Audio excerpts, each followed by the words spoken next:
La pire solitude n'est pas d'être seul, c'est d'être ignoré par la personne qu'on aime le plus. Écoute! Aminata aimait le silence. Avant, quand elle vivait seule dans son petit appartement aux murs blancs, elle trouvait la paix dans le calme. Elle pouvait préparer son thé lentement, regarder la pluie tomber contre la fenêtre, puis s'endormir sans attendre un message de personne. Mais tout avait changé depuis qu'elle vivait avec Karim. Au début, leur amour ressemblait à une chanson douce. Ils parlaient jusqu'au milieu de la nuit. Ils riaient pour rien. Même leur silence avait quelque chose de tendre. Puis un jour, les mots ont commencé à disparaître. Karim rentrait tard. Il mangeait sans vraiment la regarder. Quand elle parlait, il répondait juste « D'accord, je suis fatigué. »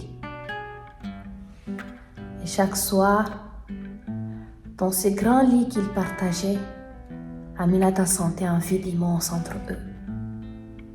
Pourtant, leurs corps se touchaient presque. Parfois, elle tournait légèrement la tête vers lui dans l'obscurité. Elle voulait simplement poser sa main sur son épaule, lui dire « Tu me manques ». Mais elle avait peur. Peur qu'il soupire. Peur qu'il se retourne. Peur de sentir qu'elle dérangeait l'homme qu'elle aimait. Alors elle gardait tout dans son cœur. Et cette douleur-là, personne ne la voyait. Le matin, Aminata souriait dehors. Au travail, tout le monde disait « Tu as l'air heureuse ». Mais la nuit, elle pleurait en silence, dans la salle de bain pour qu'ils ne l'entendent pas. Un soir, alors qu'elle était assise seule dans le salon, sa grand-mère l'appela. Après quelques minutes, la vieille femme lui demanda doucement « Mon enfant, pourquoi ta voix est triste ?» Aminata éclata en sanglots. Elle raconta tout. Les silences, la distance, le froid dans les regards, la solitude à deux. Puis elle murmura « Je crois qu'il ne m'aime plus ».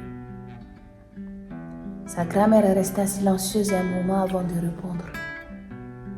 « Écoute-moi bien. Il y a des personnes qui préfèrent perdre quelqu'un plutôt que faire l'effort de l'aimer correctement. Mais toi, ne te perds jamais en essayant d'être aimé. » Ces mots frappèrent Aminata comme une lumière dans la nuit. Pour la première fois, depuis longtemps, elle comprit quelque chose. Elle passait son temps à mendier un peu d'attention, un peu d'amour, un peu de chaleur. Alors qu'un amour sincère ne devrait jamais donner l'impression de supplier. Cette nuit-là, elle rentra dans leur chambre. Karim était sur son téléphone. Elle le regarda longtemps avant de dire calmement « Je ne veux plus vivre comme une ombre dans ma propre maison. » Karim leva enfin les yeux. Mais cette fois, Aminata ne pleurait pas. Elle avait compris que rester là où l'on se sent seul détruit doucement le cœur. Et parfois, partir n'est pas abandonner, c'est se sauver. Ne reste jamais dans un endroit où ton cœur doit mendier de l'amour pour survivre. Jamais.